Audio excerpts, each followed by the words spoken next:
Hi friends, அனைவருக்கும் வணக்கம். இன்றைய வெண்புள்ளி விழிப்புணர்வு சேவையில் நம்ம காணுவது பார்த்திங்கன்னா ஒரு ஆண்களுக்கான ஒரு விழிப்புணர்வு பதிவு. பெண்கள் என்னாச்சும் இந்த வீடியோ பார்த்துருந்தீங்கன்னா நீங்கள் அதை செஞ்சு பார்க்க வேண்டாம், ஸ்கிப் பண்ணிடுங்க.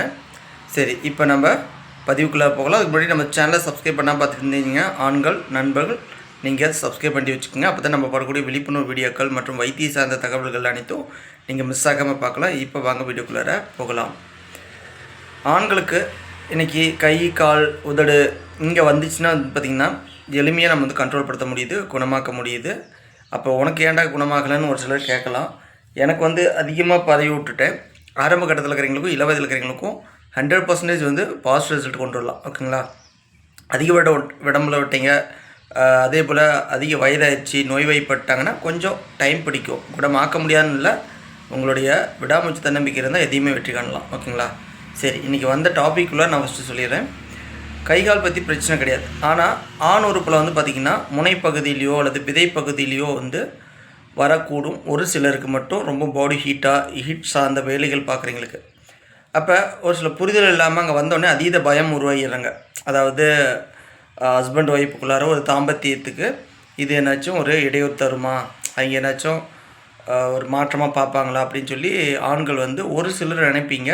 அதாவது நல்ல குணம் இருக்கிறீங்க, சிக்கன சேமிப்பு இருக்கிறீங்க, வீட்டுக்கு கொஞ்சம் பயந்து வாழ்கிறீங்க மட்டும்தான் இந்த எண்ணோட்டம் இருக்கும்.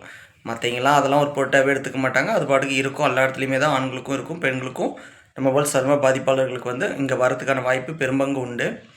இதில் என்னென்னா ஆண்கள் ஒரு சிலர் பயம் பொழுது நீங்கள் புரிந்து கொள்ள வேண்டியது, உங்களுடைய மனைவி எக்காந்து கொண்டும் உங்களுக்கு இதை ஒரு பெரிய பொருட்டாக எடுத்துக்க மாட்டாங்க.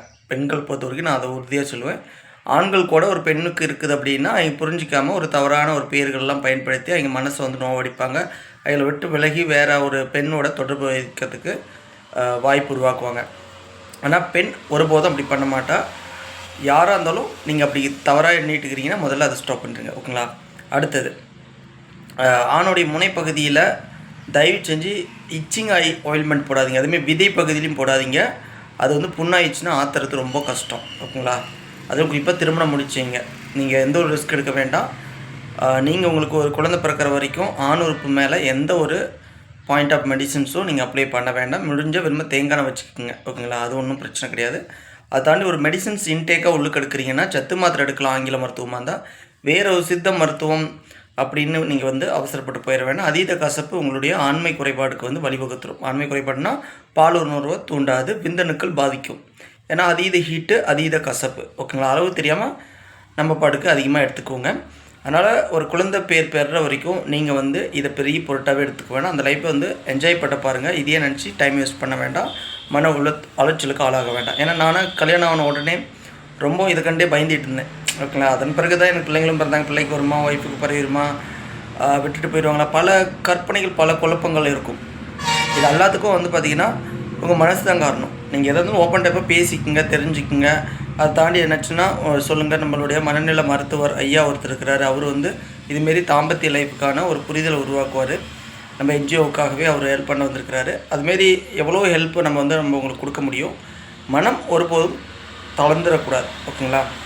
அதேமாரி கல்யாணமாகாத பிள்ளைங்க பசங்க இதுமாரி இருக்குதுங்கும் போது இந்த லவ்வை விட்டு வரீங்க.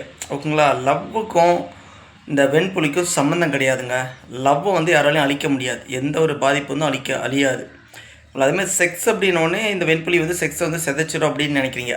செக்ஸு அப்படிங்கிறதும் அதுவும் ஒரு காதல் தான், ஒரு அன்பு தான். அதனால் நீங்கள் இதுமாரி ஒரு தவறான ஒரு எண்ணோட்டங்களை முதல்ல ஸ்டாப் பண்ணுங்கள். புரிதலை ஃபஸ்ட்டு உருவாக்குங்க.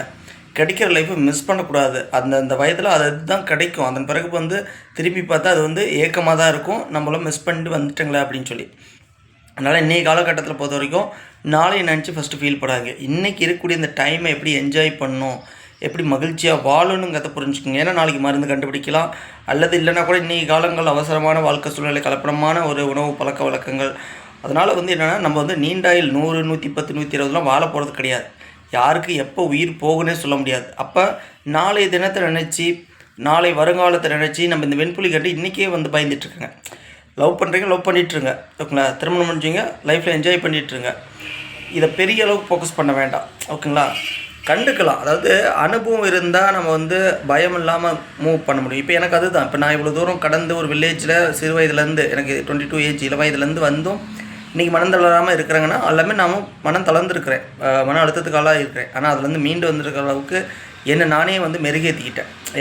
எனக்கு சொல்லித்ததுக்கு யாரும் இல்லை. இப்போ உங்களுக்கு நான் இருக்கிறேன், ஆனால் எனக்கு யார் இருந்தா? நான் ஒரு படிக்காதவன், ஒரு கிராமத்தான். இன்றைக்கி நான் இந்த அளவுக்கு அப்டேட் ஆகி வரேன் அப்படின்னா அது என்னுடைய விடாமுயற்சி, தன்னம்பிக்கை. நானே வந்து பார்த்திங்கன்னா மன அழுத்தத்துலேருந்து மீட்டுக்கிட்டுன்னு தான் சொல்லணும். ஓகேங்களா? இதன் மூலியமாக நீங்கள் புரிஞ்சிக்கலாம். அதேமாரி காணொலியில் பார்த்துருப்பீங்க, ஒரு ஃபோட்டோஸ் ரொம்ப பாதிப்புக்குள்ளாக இருப்பார். ஒரு விதைப்பகுதிக்கு வந்து ஆயில்மெண்ட் போட்டு அது புண்ணாத்ததுக்குள்ளே 1 மாதம் அடிக்கிட்டார். ஏன்னா காத்தோட்டம் இருக்காது. 2வது அது மென்மையான தோல் பகுதி, ரொம்ப பிரச்சனைக்கு உள்ளாயிருவீங்க. அப்படி ஏதாச்சும் ஒரு வேலை குப்பலம் போட்டுச்சு அப்படின்னா நீங்கள் கூச்சம் பார்க்காம ஒரு மருத்துவர் அணுகி என்ன ட்ரீட்மெண்ட்டு, என்ன ஆயில்மெண்ட் போட்டிங்க அப்படிங்கிறத சொல்லிடுங்க. அதனால தான் நம்ம வந்து பெண் பிள்ளைகளுக்கோ ஆண் பிள்ளைகளுக்கோ வெயில் படாத இடத்துல போட வேண்டாம். இளவயதில் இருக்கிறவங்களாகட்டும் யாராக இருந்தாலும் வெயில் படாத இடத்துக்கு வேவர அளவுக்கு எந்த ஒரு ஆயில்மெண்ட்டும் போடக்கூடாது. ஓகேங்களா? சேஃபான ஆயில்மெண்ட் யூஸ் பண்ணணும். பிளாக் ஸ்டார் ஜெல்லு அப்படிலாம் நல்லெண்ணெய், தேங்காய் எண்ணெய். ஓகேங்களா? அப்படி தான் நம்ம மூவ் பண்ணணும். மற்றபடி சன்லைட்டு அல்லது ஃபோட்டோ தெரப்பி அப்படி யூஸ் பண்ணிக்கலாம் கூட, ஓரளவுக்கு மீடியமாக. ரொம்பவும் போட்டாலும் பிரச்சனை தான். அதுவுமே அது வந்து செயற்கை.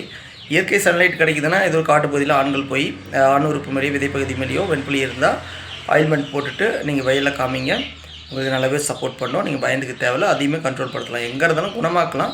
ஒரு சில இடங்கள் ஃபாஸ்ட்டாக வரும், ஒரு சில இடங்கள் ஸ்லோவாக வரும். அவ்வளோதான். ஓகேங்களா? ஓகே ஃப்ரெண்ட்ஸ், நம்ம மீண்டும் நல்லது தகவலை சந்திக்கிறேன். அது வரையும் உங்களது விடைபெறுவது நான் உங்கள் பிபி. நன்றி, வணக்கம்.